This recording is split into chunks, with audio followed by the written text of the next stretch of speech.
Hey everyone! In this video, I'll show you how to edit text in Figma, whether you want to change its content, style, or size. To modify the text content, double-click the text layer on the canvas to enter edit mode. You can also select the layer and press Enter, Return on Mac. Type your new text or erase the existing content. Then click outside the text box to confirm. To change text properties like font, size, or color, select the layer and use the right-hand panel. Adjust typography settings, such as font family, weight, italics, line height, and letter spacing. Change the fill color by clicking the color square, and adjust horizontal or vertical alignment within the text frame. For resizing, you have two options.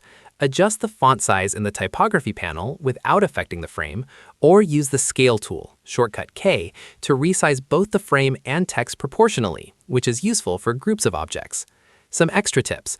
To edit multiple text layers at once, select them while holding Shift and use the Multi-Edit Text option or press Enter. To modify the letter shapes, right-click and choose Flatten, Command or Control plus Shift plus O to convert text into editable vectors. If you can't select the text, it may be locked. Use Control plus Shift plus L Windows or Command plus Shift plus L Mac to unlock it. With these steps, you can fully control the content, appearance, and size of text in Figma.